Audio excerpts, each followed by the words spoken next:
Hello, everyone. Welcome to More Layers. I'm Seth Mariano. And I'm Jordan Smith, and we thank you, if you are a returning viewer, for sticking with us as we've gone through first the SpongeBob miniseries and now this Arthur miniseries we've been doing. We're actually going to close off Arthur for now as we go over season 5 today.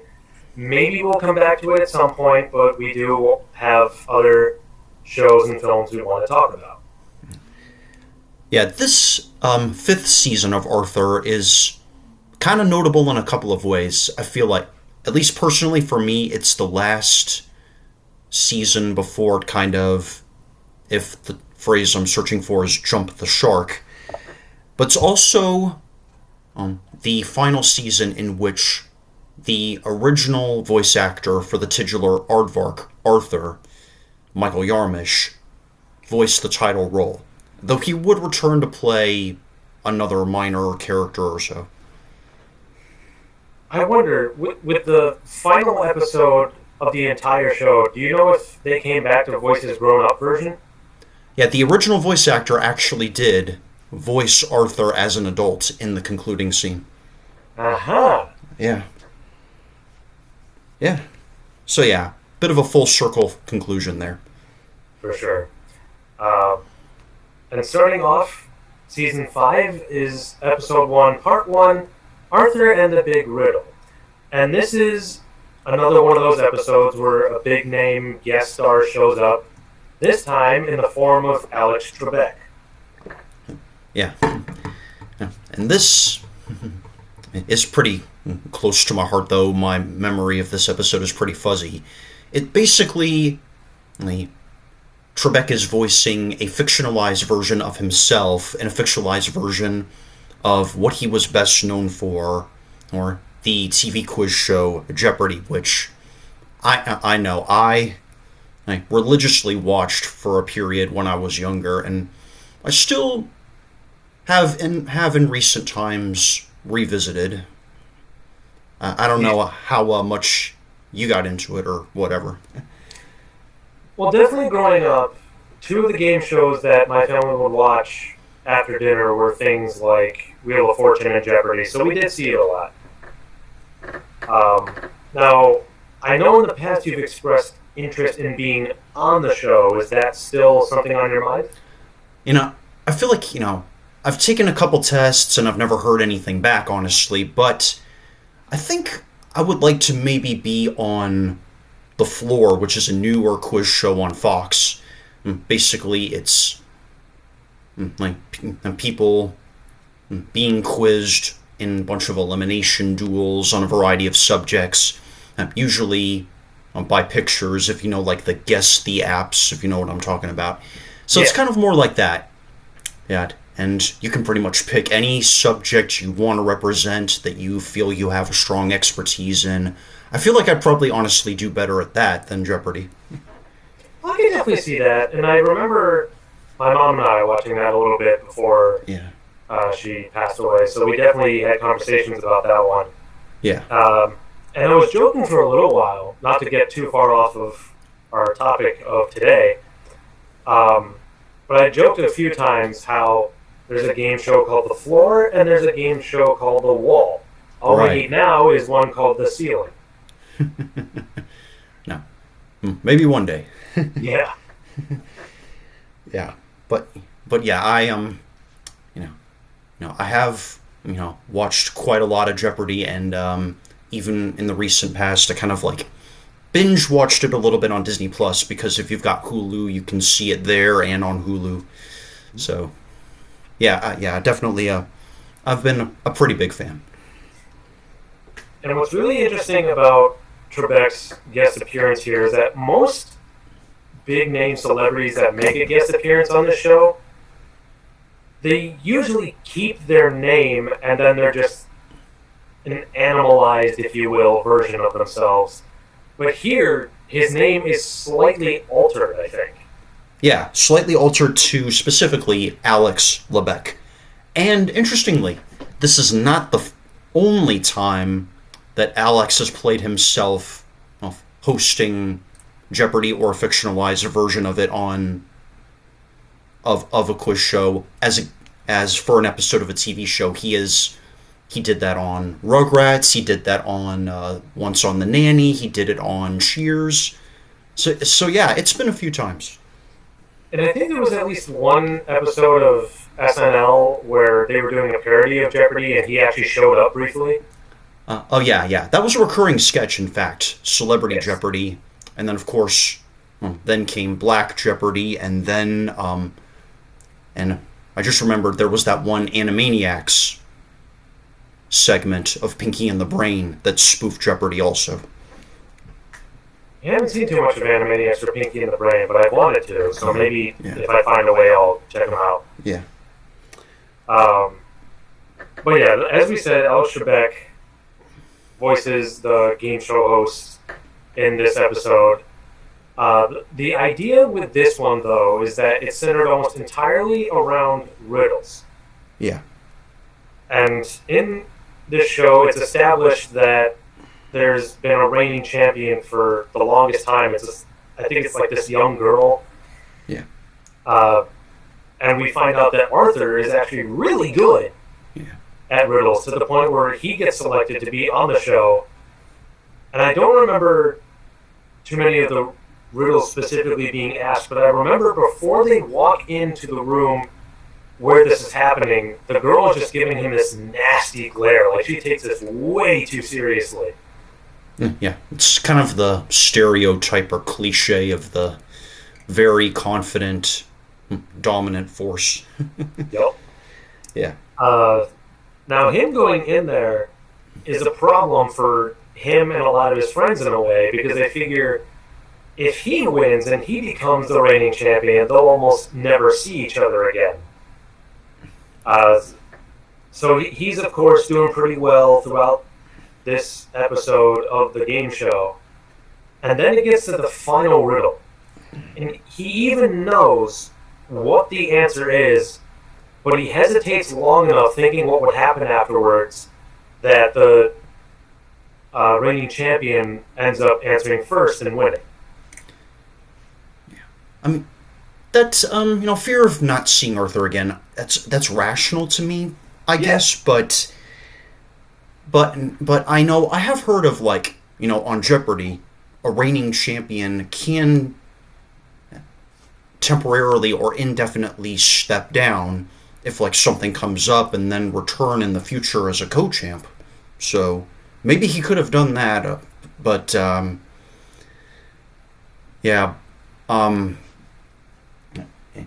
don't know. I don't know if I would throw the game if that's what he did. Well, I don't know if he necessarily outright threw it. No. I just know that he was thinking in his head, like, should I do this? Should I not? Yeah. And then by the time he even came close to figuring out an answer for that, the other girl answered the question and won. Yeah. So it wasn't that he on purpose didn't answer, he just waited too long. Yeah. But I do know that after he lost and came back to his friends, they all cheered for him, saying, 3 cheers for Arthur the loser! But it was meant as, like, an actual celebratory thing, as opposed to making fun of them. True. Yeah. But yeah, and then there's, to follow that one, the episode Double Dare, not to be confused with the Nickelodeon game show. No. Basically, like, a few of Mr. Ratburn's students, including Arthur, really want to see this episode of, I think we mentioned it before, the Dark Bunny TV series. It's like this big must-see TV or whatever. But they're afraid they're going to have to miss it because of the amount of homework they're getting. And so... And so Arthur kind of, I guess, jokingly makes a comment about, how about maybe playing hooky? And then that leads to, like, a chain of, like, I guess a bunch of dares to cut school. But then Arthur and Buster, change their minds kind of at the last minute, but Francine keeps going forward with it. Yeah, I can't remember if they were joking about it or actually considering it. And then at one point they're like, okay, yeah, let's definitely do this. Um, but yeah, a lot of them kind of bail out at the last second. But Francine did not get the memo, so she still was waiting for everybody to show up, and then she found everybody inside in class. So they had to find a way to get her in the school without being caught. Yeah. It's kind of like that Sweet Life of Zack and Cody episode where London sneaks out of detention and Maddie tries to get her back in to protect her from getting in trouble. And they end up disguising themselves as nuns, and eventually they get busted. Yeah, they do get caught in this episode too, and I don't remember how she or all of them were disciplined. I can't remember if she was the only one that was, considering she was the only one who actually went through with the idea, or if because they were all accomplices and had the idea originally, they all did too, but... It was more of the latter. I mean, okay. So Arthur and Buster were assigned extra homework, and Francine got a week of detention. Okay, so they at least got something because they had considered it and influenced what happened. Yeah. And it's proportionate to the role in it. Yeah, and I mean, a lot of these episodes have these morals or important lessons. This one is obviously don't skip school. Yeah. Probably one of the more obvious ones. Yeah, some of them are a little bit more subtle, but this one flat out basically said, yeah, don't do that. Yeah. And then episode 2A is, now, I could probably joke that the title of this did not age well for a lot of people of today. It's titled Kids Are From Earth, Parents Are From Pluto. This is obviously like before Pluto was recategorized. Basically, it's an open house parents' night going on at the school. Well, and Sue Ellen, after hearing, the other kids talk about, their parents, embarrassing them, Sue Ellen tries to sort of conform her own parents into her own image to make herself a little bit more comfortable, pretty much. Yeah, this is one of those episodes that showcases a school child's, or at least one of their worst nightmares. Yeah. Where if their parents are around them when they're interacting with their classmates, they're going to find some way to embarrass them, intentionally or otherwise. Yeah. It's a very common thing, especially in the real world. I know some people, when I grew up, when they would chaperone for a field trip, the kids of those parents would be like, oh no, this is going to be a disaster. Yeah. So I definitely understand in some capacity where these kids are coming from, but parents generally mean well, and if other students make fun of you for it, just address it with your parents, and then hopefully it turns out for the better. Yeah, I mean, I feel like, I would have, and probably have been, kind of embarrassed in that way. I've probably been in that situation growing up, but I do feel, a bit more at ease about it now. Now, of course. And I know one other thing, this isn't quite the same as an open house necessarily, but I know some of the schools I went to, they would have those parent-teacher conferences. And I wasn't usually worried about how the conversations between my teachers and my parents would go. The one exception was when I was in 7th grade, because for some reason, around that time, I just had a few months where I was very lazy. Like, I was not getting my homework done or turning it in. And whenever it came close to being addressed, I got scared. Yeah. I was pretty lazy pretty much my whole school career. I mean, somehow I graduated with decent grades, but I did not much like studying. But so I would take like a minimalist approach to it.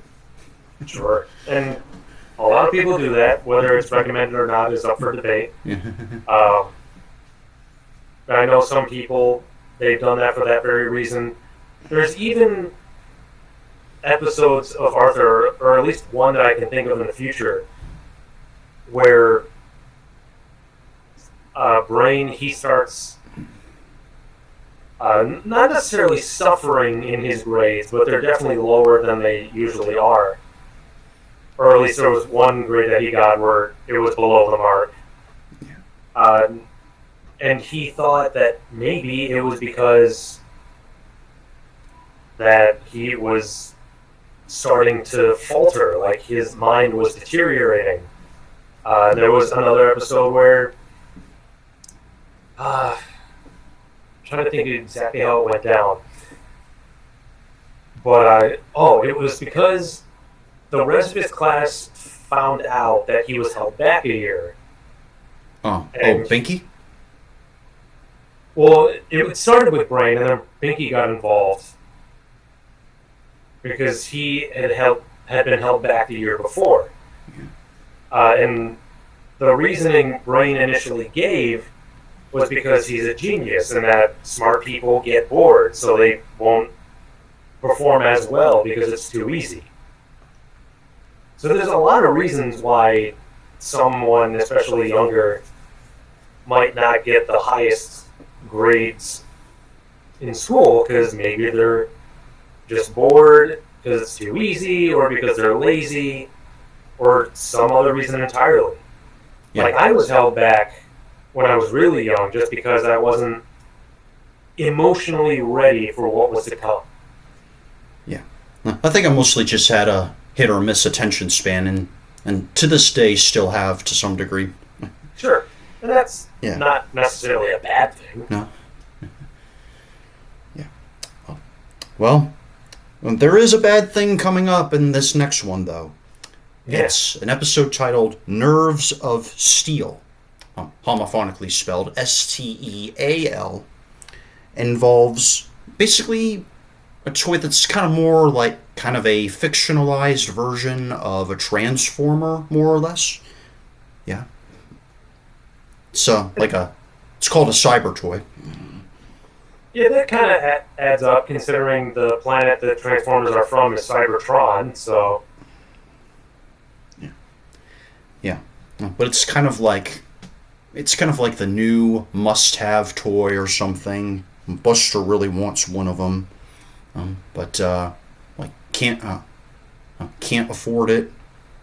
And so, while he and Arthur are at the local drugstore that's selling it, he sneaks one in his backpack.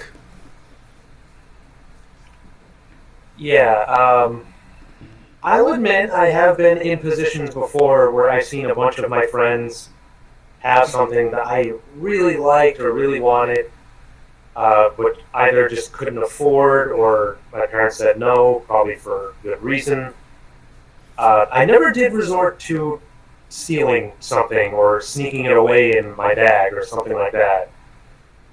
But I definitely have seen time and time again where something like that happens, and nowadays, while it's not quite the exact same thing, there's a group of people that are very infamous now that are commonly referred to as scalpers. And these are people who want something so bad, not necessarily to use the product, but to buy so many of them at once and then sell them back at a significantly higher price. Yeah. So it's not just hoarding, they're like conning for more money. Yeah, they're basically making a profit, big or small, by making it so they're the only avenue for other people to be able to buy something that they really want. And it can even be for things aimed at children, like a lot of trading cards. Yeah. Well, Buster's mind it doesn't take long for it to escalate to the worst case scenario in his imagination. He's really anxious about the repercussions of it, and it gets to be so overwhelming, that he confesses to Arthur, shows him the toy, and just pretty much breaks down. If I were in his position, I probably would too. Because I know that if I were to do something like that, I would not last very long before the guilt takes over. And either I tell someone, or if I was younger, what I'd probably end up doing is try to sneak it back to the spot where I stole it from. Which is pretty much what Arthur and Buster try to do. But that doesn't go as planned. And then the apology note gets in the hands of the store manager, and he's demanding an explanation, and Buster breaks down and tells him everything. Yeah, at least he was honest at some point and didn't ignore the guilty feeling in the back of his mind, but obviously if he didn't steal it to begin with, this wouldn't have happened in the first place. Yeah. And honestly, I think for a while, I think I didn't like completely the resolution. I mean, Buster, I think, got the appropriate consequence, but then Arthur's parents get mad at him, and just because he didn't immediately come to them and tell them. But he had an understandable reason. He didn't want to be, accused with him. But maybe it could have been easier to resolve had he told somebody, I guess. It definitely would have been resolved quicker if he did. I know a lot of kids that age, they don't want to, as the slang goes, snitch on their friends. And even people they don't like, they'll sometimes won't report that either, in fear that the person they're snitching on will find out and do something to them. Now, I think Arthur's fear was more that he would be accused of being an accomplice to the theft, or also doing something wrong or taking it or whatever. I think was, and I think he pretty clearly expressed that in the dialogue, and I feel like he was terrified of that. It definitely is understandable. Yeah. At the same time, by the point that he knew what Buster did and then tried to help him sneakily return it, he wasn't necessarily as guilty, but at that point he knew what would happen and didn't immediately report it to anybody. Yeah, I guess it's a bit complicated. The honesty, of course, is the best way to go, especially in that scenario. And just do not steal. It's even one of the 10 Commandments. Yeah. And see something, say something. Kind of, I guess, the side lesson there. Yeah, that's a common motto in a lot of workplaces too. Yeah. And that's not just for stealing, but say one of your coworkers is harassing someone else. Yeah. And then we have a story, another quiz story, already, titled It's a No-Brainer, which involves a sort of academic scholastathon type tournament or something. And in one round, Buster is pitted against the Brain, and most viewers would expect that would be an easy landslide win for the Brain. But it ends up actually being more or less the opposite, or the inverse, because Buster pretty much ends up edging him or doing a lot better and defeating him, which messes with Brain's confidence in his scholarly ability pretty much. It definitely would surprise me if I was in his shoes, considering Buster is usually hovering around average grades or slightly below. So to somehow lose to him, it would definitely mess with me a little bit. The brain, or Alan as his real name goes, he takes it very seriously and figures that he should just change his whole identity, essentially. Yeah. Just go from serious academic, in this case, to goofy, laid-back comedian. Because maybe he figures if he's a little bit more like Buster, then he'll do better. But the problem is he loses himself. Yeah. And I don't remember everybody that's involved in this one, but if I was his friend, especially as I got older, I'd tell him you just had an off moment, or maybe they had a random spike in not necessarily geniusness, but they just got a bunch of questions that they knew the answer to. Just don't let it get you down, keep pressing forward, and I know in the Lance Armstrong episode before that got changed, one of the lessons they had is the only person you should be concerned about beating is yourself.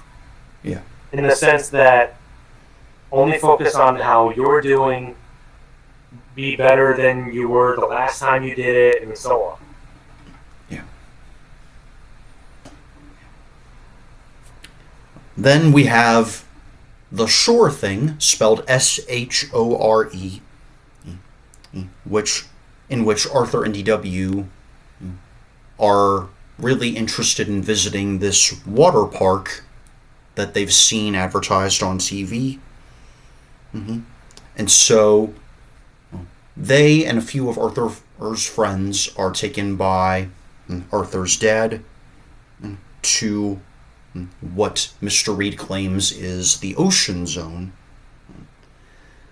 which they assume is a park that they have to pretty much hike the sea or hike the beach to find. But they have no idea that they're basically being set up to appreciate just a simple day at the beach. I will give their dad credit. Ocean Zone does sound like an actual water park name. So if I was their age, I'd be fooled too. And I think the idea he was trying to get across to them is that they don't have to go to some big fancy water park type establishment in order to have water-based fun. Oh yeah, I totally think that's what it is. And it turns out to be true, because as they're exploring the edge of this ocean, they're finding all these different things that fascinate them. Yeah. Which they would not find at a water park. Yeah. So, yeah. Ends up kind of working out really well. Yeah, it goes to show that don't judge a book by its cover, and if you try something that you thought you wouldn't like initially, you might find some new hobbies even. Yeah, maybe, yeah. And then we have the world record, in which Arthur and his friends have just read from a pretty much fictionalized version of the famous Guinness Book of World Records, which I dabbled into a little bit of that series on occasion. I don't know about you. I've definitely read it every once in a while when I could get my hands on a copy, especially if it was the most current one. I even have a book somewhere of, I want to say, it was like one of the early 2020 editions of gaming-themed world records, which I thought was interesting, because I wasn't sure how many different kinds of world records there could be. But yeah, I love reading the current world records whenever I get a chance. Yeah. And so, the kids are pretty much inspired to break some world records themselves that they've read about. Things like Muffy tries to go the longest ever without talking. Buster tries to walk the longest distance continuously in reverse. And Francine tries to set like a new record rally for like hacky sacking, for lack of a better word, with a soccer ball. And they ultimately fail at their goals, but then they decide to set a record together. And they actually end up successfully doing it. Yeah. And what they ended up doing was making the world's largest pizza. Yeah. Using the school soccer field. And I can't remember exactly what they did in order to make the dough, but I do remember they used these large garbage can-sized bins to pour the sauce all over it. Yeah, Brain mentioning the recipe would require like 500 pounds of this, several hundred pounds of that ingredient. It was no small task. Yeah, and I don't know if they had somebody, like an official, to see this and be like, yep, that's a world record, I'll log it away in the book. But I do remember, as everybody was celebrating and they go to eat a piece of it, Buster steps forward, and then he's like, wait, no, did I just walk forward? Oh man, I guess I have to start over. Yeah, he's not giving up easily. No, he's determined. Granted, by the time the next episode rolls around, he's not doing it at all, but the fact that he even had this ambition to begin with, given his usually lazy reputation, it's pretty impressive. Yeah. And then we have a story titled The Cave, which is pretty self-explanatory, as Mr. Ratburn's class is going to take a field trip to a cave. And Arthur is kind of being taunted, saying, oh, you're going to chicken out, Arthur. You're going to be really terrified. And Arthur pretty much shrugs it off like, oh, stop it. It's not true, but it kind of, I guess, more or less gets in his head the closer the day gets. And eventually, while they're in there, or on the field trip, Francine kind of, you could say, gets her comeuppance because she gets freaked out. But Arthur, using advice he got from his dad, guides everyone through the scary situation. Yep, and in an ironic twist, the people that were making fun of him for potentially being scared ended up being scared themselves. And the solution that he had, which again came from his father, was just to whistle a song. So they started doing that, and it actually helped. Even Mr. Ratburn ended up being terrified, and he acknowledged that was honestly a really good idea. But I think what really, I wouldn't say it had it be karma-based, but it definitely, what goes around comes around moment was after they got out. And at least Muffy and Francine, I think, were saying, oh, we weren't scared. And Binky's like, yeah, check this out. And he shows them photos that he took of them as they were screaming in fear. Yeah. But then we have a story titled The Lousy Week, which basically involves a school-wide epidemic of head lice, which starts with Muffy, eventually spreads throughout the school, or everyone's at least being checked for it. Yeah, because head lice can spread very easily, even when there isn't a pandemic going around. Supposedly, I've been told for a long time that if you wear somebody else's hat when it hasn't been washed yet, then you could potentially contract head lice. But yeah, everybody in the school has to be checked for it. Even at home, they have to take a lot of precautions, whether they want to or not. Yeah. And while I haven't seen this happen before or since, and I don't know if this actually works, the solution that Arthur's family had was to put mayonnaise on their heads. Yeah, which is a sort of technique that Mr. Reed said his mom, Grandma Thora, did for him. I mean, if it works, then yeah, by all means, go for it. I just know that it started getting applied on Arthur.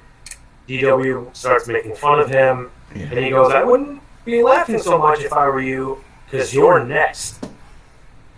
Yeah, right.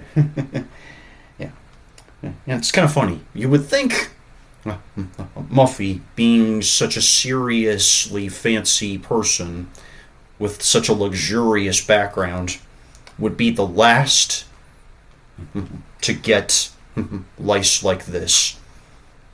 But somehow it happened.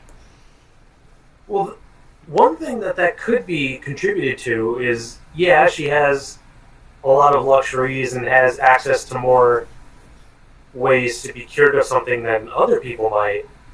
But in a way, that could also be a double-edged sword in that it could result in her being a lot more careless. Yeah.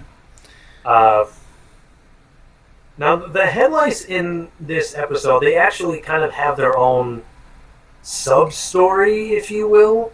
Yeah, kind of a little plot from their point of view. It's kind of like a Toy Story in a way that they're making them kind of sentient, if that's the right word. They're kind of like...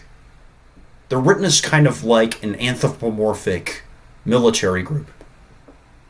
Yeah, they're definitely portrayed as an army of sorts. They have their own personalities and feelings, which maybe they do, but I don't study bugs. In any case, at some point when the head lice thing starts to go down and they start coming up with a solution to get rid of them, you know, they still have to be checked periodically for a little while just in case. But it gets to where the general of this army, if you will, is the last one remaining. And it's portrayed as if he's alone on this little breezy hill. And he's like, oh, there's the rabbit, and he's really gross. If I go to him, I can start a new army. But he, I think, misses the jump and then gets squished. Yeah. Yeah. So unbeknownst to anybody there, the head lice pandemic has ended. Yeah. Last one gets struck down. And then there's perhaps one of the most creative episodes in the whole series, You Are Arthur, which is basically photographed from the perspective of the titular character Arthur. So everything we see is from his point of view, and he's basically follows him throughout a day, preparing for and participating in a charity 3K. I don't know what it is about these types of episodes, but I just really love them. Maybe it's just because it feels like by doing this, I'm a part of the show in some capacity. Sure. But just seeing a story happen from one of the characters' perspectives is just really fascinating to me. Yeah. This is where Arthur also, like, he does this all the time, but he, in the middle of the episode, in a sense, like, directly interacts with the audience and supposedly hypnotizes them by going, "You are becoming me." Yeah, that's pretty much how the cold open wraps up. Also, it is part of the cold open. Okay, Yeah. I wasn't sure. Yeah. Yeah. Yeah, it's pretty fun. And perhaps my favorite moment of it is the Tibbles. They're kind of helping Arthur train for the 3K, Like I'm telling him, all right, run here, run there. All right, now pick up that dinosaur toy and now bring it over here. And then DW's chasing after them because it belongs to her. Yeah, so they were just using him as a ploy to get the toy. Yeah. Yep. Next, we have the election, which, yeah, pretty self-explanatory there. It's a mock class election for class president. And again, Muffy being Muffy pretty much goes way too crazy about it. Right? And starts, proposing ridiculous ideas for, like, changes to, like, fancy up the school or whatever. But Arthur has some more legitimate proposals of how to make school better. But Muffy is just the most bitter competitor. She thinks she's totally right. She's so arrogant. Yeah, she definitely has a very competitive nature and doesn't like to lose or be on a lower part of the podium, if you will, to somebody else. Now, as I've grown up, one thing that I started kind of, not necessarily self-teaching myself, but I started to believe this as I got older and understood what elections were and the people involved, is that, yeah, kind of standing out however you can does make some difference. But what a lot of people want is genuineness, authenticity, honesty. So you don't have to go all big and fancy. You just have to be truthful and show that you are going to do what you say you'll do. Yeah. It's ridiculous what lengths Muffy goes to, like giving away free food, even getting her hair all styled up in a sort of Jackie Kennedy look. She takes this, I think, way too seriously. Oh yeah, and I'm sure there's real life politicians or other student president candidates in real life that took it way too seriously. Yeah. But then we have another rivalry story immediately following that up. Another rivalry story, in this case, involving Francine and a new person living in another apartment in the same building. Francine goes to war. Now, this new person is kind of scaring her, complaining about her drumming on the rooftop and things. And so Francine pretty much tries to passively retaliate by prank phone calling her. And her dad pretty much busts her, confronts her about it, and grounds her. And this is where I was conflicted, because, when Francine explains herself, her dad says, I don't care if she throws a water balloon at you. She's an old woman and you will treat her with respect. The latter line I can understand, but the line before that, okay, a little insensitive maybe? Yeah, it is a little extreme. I will agree with you on that for sure. This definitely has people at fault on both sides. Like, Francine definitely should not have been what I would probably refer to as retaliating in this case. Yeah. But at the same time, this new neighbor of hers, from the sounds of things, I would say is what would modernly be referred to as a Karen, who just seems to find any possible nitpick to make a big deal out of and get people in trouble for essentially no reason. Now, granted, I probably would be annoyed if somebody was playing their drums on the roof and causing a lot of ruckus, but at the same time, I wouldn't make a huge complaint out of it, at least not blowing it out of proportion. Yeah, I don't know if I would threaten to call the cops like she did. I don't know. There may be a legitimate reason for it in some situation. I don't know. Well, if it was happening, say, late at night, then yeah, I definitely would call somebody. Yeah. But the conflict is ultimately resolved when this new person invites Francine to her apartment to get to know her a little bit. And she realizes, Francine realizes there were more similarities between them than she knew, and it kind of, in the end, works out. Yeah, it's, again, both are at fault, but it's like when somebody says, they're actually a really nice person once you get to know them. And in this case, this is true. Yeah. And then 7A, Sleep No More, which involves a pizza eating competition that Buster is excited to be competing in. But as the episode title implies, he has some trouble sleeping. Yeah, he is just overwhelmed with excitement about this whole thing. Now, I feel like most people, myself included, have been in that position before, where I'm just so excited for something to be happening the next day or the upcoming weekend or something like that, that legitimately causes me to have trouble sleeping because I have trouble waiting because it's a big deal. But sleep is very important, especially when you need to focus on something.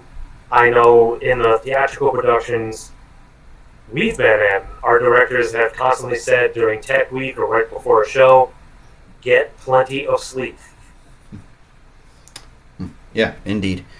Yeah. And it's difficult, like, even more than before in this day and age, because so many things are so instantly gratifying, and well, we've got our internet, our fast food. I know I'm not the first to say this stuff, but yeah, it's easier said than done. It definitely can be, but it's one of those things where even when it's difficult, yeah, you gotta at least try. Right. And next is Pet Peeved, which involves the cat, I believe, that we met in an earlier episode named Nemo. Yeah. And once again, Binky leaves the cat Nemo with Francine for a weekend. And it's kind of like the situation I'm in now. For those watching or listening, we are actively recording this episode while I'm cat sitting for somebody. So this particular episode happens to be very relevant right now. Yeah. So Francine leaves the cat with Binky. And it goes well enough to the point where Nemo starts responding to Francine strangely different, which makes Binky rather uncomfortable about having the cat near her. Well, I don't know if it's because she was gone for a little bit and he started getting used to Binky more, or maybe Binky just happened to be doing things that the cat really liked, so it was more affectionate towards him. Yeah. This is an episode I'm less familiar with, but I can say that cats will act differently sometimes when their owner or owners are away for an extended period. Some of them will get mad and find their own ways to retaliate. And with some of the pets I've watched before, one way they do that is by leaving random messes in different parts of the house. So you've seen them get real passive-aggressive. Oh yeah, for sure. But that's just their way of expressing their frustrations. Scary. And it doesn't always happen. It can depend on the animal too, but Like, it used to bother me more, but I figure, you know what? I'll deal with it. It'll be over in 5 minutes. Oh, good. You're very, very tolerant. Well, after it's happened a few times, I've become not necessarily numb to it, but I used know that it's like if I just sit there and get frustrated about it, it'll take longer to deal with. Right, yeah. Yeah. And then there's another episode also addressing the difficulty of a big change. In this case, the change of television culture. And we're talking about The Last of Mary Moo Cow. Basically, Mary Moo Cow is a sort of fictional children's TV series pretty much similar to Barney and Friends, except with a cow as the host. Yeah. And then DW on her way to some Mary Moo Cow live show or to hopefully meet the character. She's hit with the surprise news that the show is ending. And so, while she's passively aggressively dealing with this by making herself watch financial news television, she gets inspiration from a story that they're doing about some sort of petition, and that gives her the idea to write a petition to bring the show back to television. And I know a lot of petitions don't end up having the power that people wish they did, but it at least gives people a voice. And yeah. I don't remember how many signatures she gets, but I know she got some people. And there is a bit of a twist at the end of this episode where they actually end up going to the studio where this financial show is being filmed. Yeah. And it's implied that the anchor is actually the actor for Mary Moo Cow.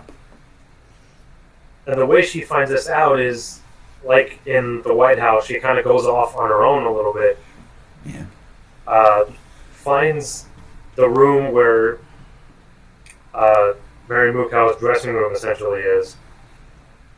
Yeah. And then when she runs into this woman, as she leaves, she says a word in the character's voice, and that makes it click for her.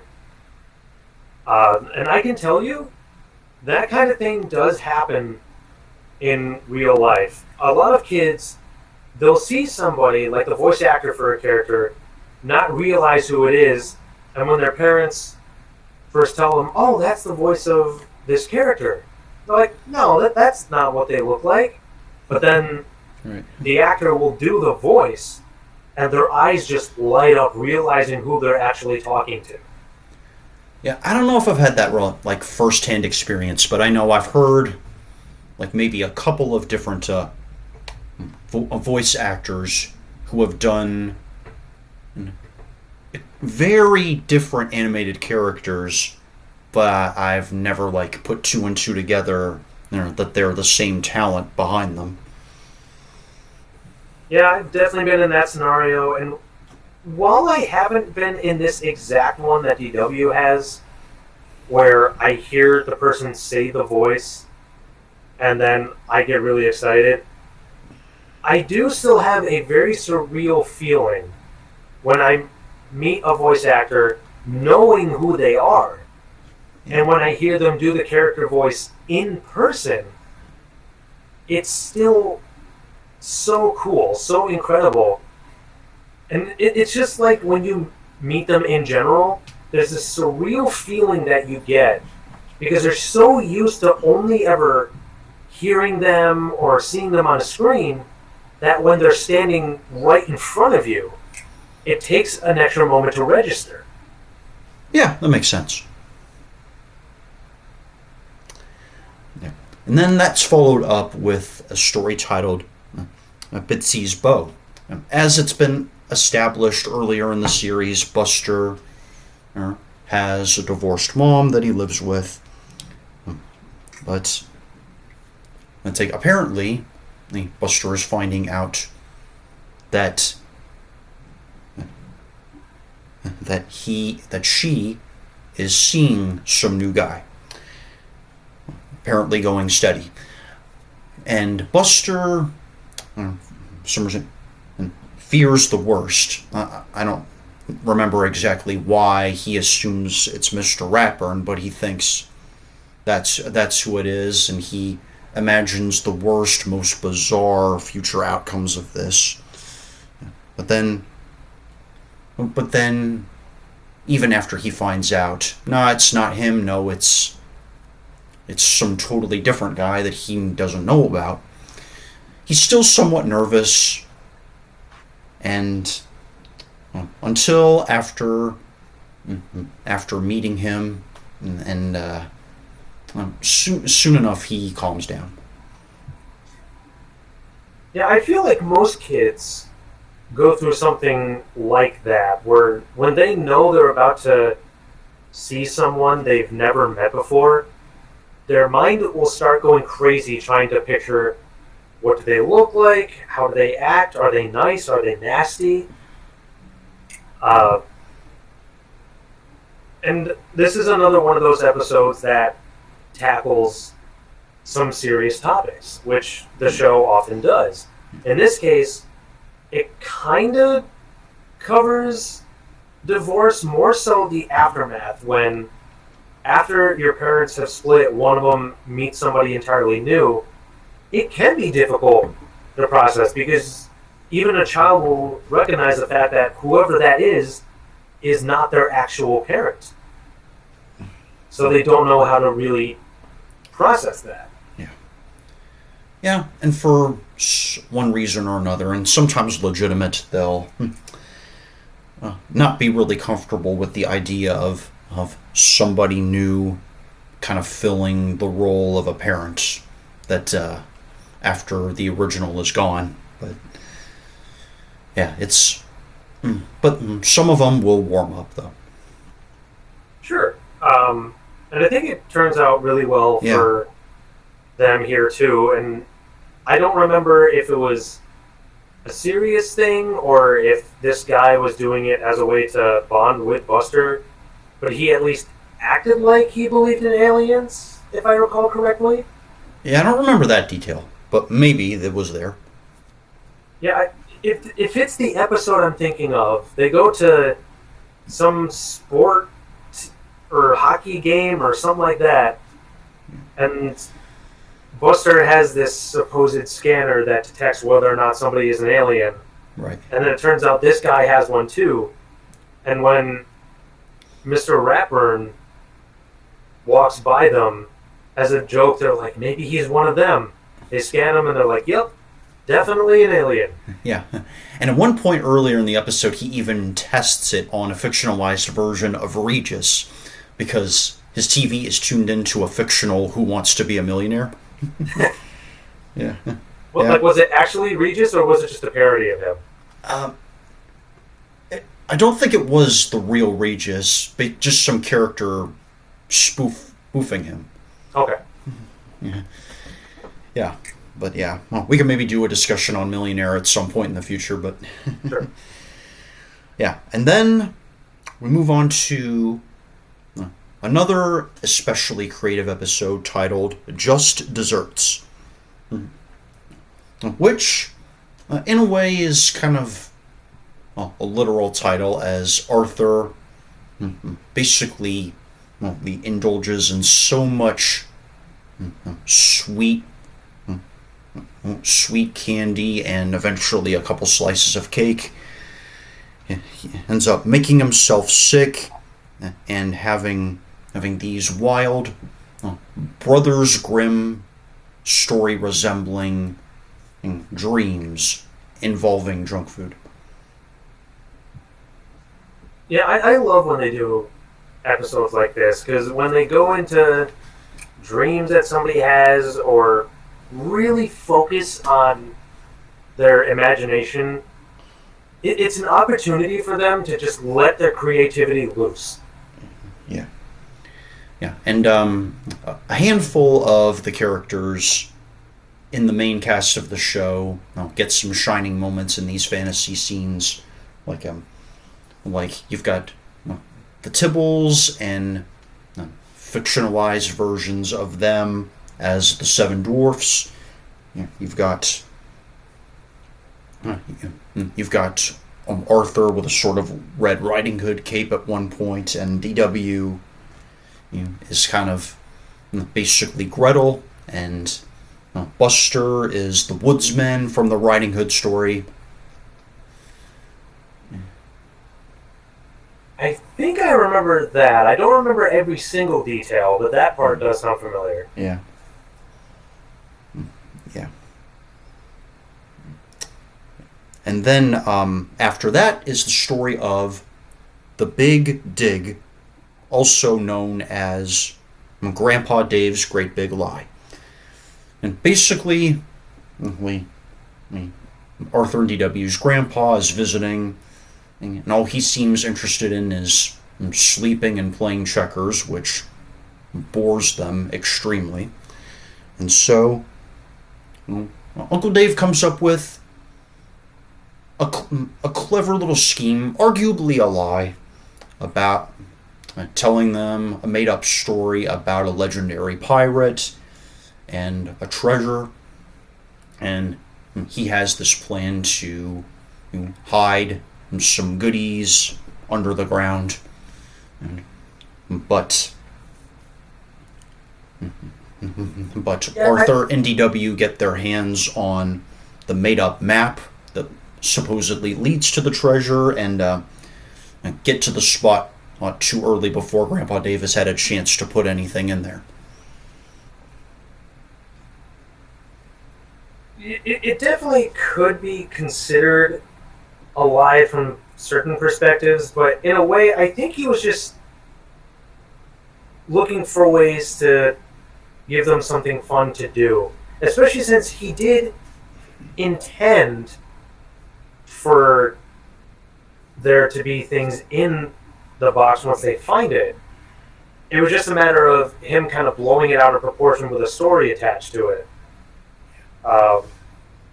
And it kind of is parallel, at least to some degree, with the SpongeBob episode Arg, where Mr. Krabs takes SpongeBob and Patrick on a treasure hunt, when he's just using the board game as a treasure map. Yeah. Well, I thought you said Weast. SpongeBob, did you notice something familiar about this map? You mean that it's our game board taped to paper? Do you think this is a problem? Right. Yeah. But eventually they all make up, and after Grandpa Dave tells them some sort of real story about the family history, and it somehow works out, though. Yeah, he does end up being honest with them, and even kind of puts a positive spin on the lie he told earlier, so... Yeah. So yeah, all is forgiven. Yeah, and I like the occasional scavenger treasure hunt, if you will. Yeah, sure. Yeah. And then we get to a story titled Arthur's Family Feud, which cold opens with Arthur flipping through TV channels while Ferris Buellering to the audience. It's basically a bunch of TV programs dealing with conflicts, going from like a live news report to a political debate to even a fictionalized version of the Jerry Springer show, albeit a little safer for the kids. Yeah. Shows like Jerry Springer or Maury, Steve Wilkos, they're not really made for younger audiences. Yeah, but once in a while, I guess they like to have some cultural references, kind of to keep the older viewers entertained. Sure, I mean, as we established last week, they even will make references to things like Beavis and Butthead and South Park. Yeah. Well, basically, the conflict in the Reed house erupts after Mr. Reed finds the souffle he had worked hard on destroyed and pretty much, I think, eaten by the dog, even. And after this souffle is destroyed, they each kind of have their own take on what happened and kind of blaming each other or the dog or something along that line. Um, and at the same time, their friends are trying to invite them to some place away from the house. I think for Arthur it was at least the arcade. I don't remember what it was for DW. It was a petting zoo. Petting zoo, that's what it was. Yeah, so basically, because of what happened, they're both grounded, and legitimately, they're mad at each other because they think they're in the right, it's all the other's fault.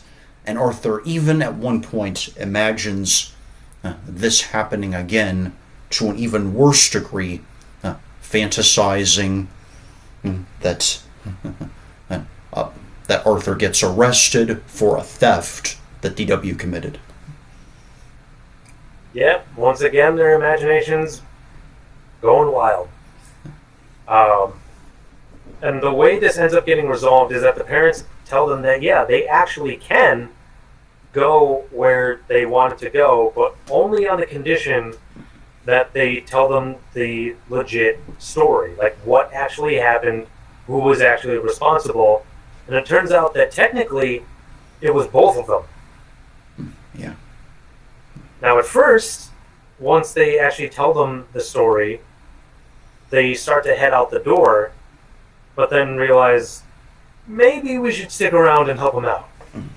Yeah. What I really like is how, when the two siblings are giving their different accounts of what they believe or assume happened, they're kind of, more or less, you could say, hyperbolically describing each other's behavior toward them in a way that sounds a lot like something you would believe they would be like, if you know what I mean. I'm not entirely sure I grasp it. Yeah, I mean, like, Arthur suggests that DW is always begging him to play with her. Arthur's always being DW suggests that Arthur's always being grouchy at him when she approaches him. So it's kind of like their own version of evidence in a way. Yeah, I guess. So can you really be surprised if she's the one who did it? After all, she's always doing this. Yeah. But, anyway, the two siblings decide, or about ready to go out, but then they see their dad looking pretty devastated, so they try to make a souffle to replace the one that was ruined. And then he comes in, realizes what they're doing, and helps them out. Yeah. And I like how this episode ends after the souffle gets made. Because at first, Mrs. Reed is like, oh, it's the best thing you've ever made. And he starts off still sounding depressed by going, no, it isn't. And then he turns it around by going, it's the best thing we've ever made. Yeah. So definitely a happy ending there. Absolutely. Yeah. And then finally, the final story of Season 5, Muffy Gets Mature. And the conflict in this one starts when Muffy starts nagging on Francine for not doing the supposedly mature things that Muffy has read about in a teen magazine she's recently started reading. And then Francine understandably gets fed up, and a wall is kind of put up between them because of it. And so, looking for some sort of compensation, she turns to Francine's older sister, Catherine, who's in high school, who Muffy seems to view as like the spitting image or the epitome of cool, mature, classy, fancy, whatever.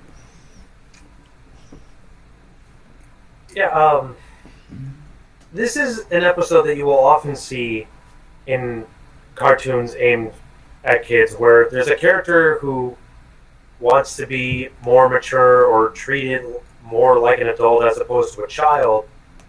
They end up trying to grow up too fast, and then by the end, they're usually either thinking or told that just be a kid, live your life. If you grow up too fast, you miss all the stuff you would do as a child. And for a while, Catherine reluctantly kind of agrees to kind of go along with it, even letting her come to a party with her and her peers. Yep. But then Muffy slowly realizes that the world of teens is not exactly all the sweet that she kind of hoped it was. And I gotta give props to Catherine on this one, because in other episodes, she will often show that she doesn't want to be seen with her sister or her friend group. But by the end of this episode, when Muffy gets upset at how she's being treated by the other teens despite her best efforts, Catherine pulls her aside and goes, "Yeah, you are mature for your age, but you're not quite ready to hang out with people of like my age group." Yeah, give it a few years and I think they'll probably be good friends. Yeah, for sure. It just takes time. Yeah.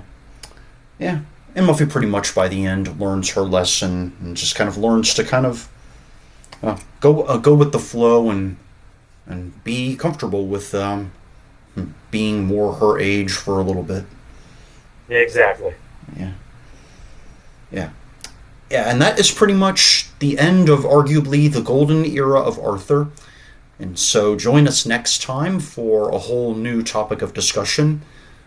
And specifically, we're going to be delving into the world of Toy Story in light of the release of the recent Toy Story 5. Yeah, we figured we have, and when I say we, I mean Seth has, because he put it together. We got a list of different ideas that we had in advance, and before this episode started, we thought, Toy Story 5 recently came out. Let's see how it all started back in 1995. Yeah, and Jordan thankfully reminded me of that, and I loved the idea, so we're running with it. Yeah, so come back next week, and we'll see if Andy's coming or not. Yeah. Yeah, in the meantime, enjoy all of our stuff on YouTube and YouTube Music, and send us your questions and comments. Yeah, and if you have ideas for future episodes or anything you want to add to any episode we've had up to this point, including the one we just did, we love to hear your thoughts. We might resume with Arthur in the future, but for now, let us know out of the episodes we talked about which one is your favorite, which one maybe is your least favorite. Out of all the guest appearances they've had, which ones were you surprised of the most? And we will see you next week as we start exploring Pixar a little bit. All right. Until our next Toy Story discussion, we'll see you guys. So long, everyone.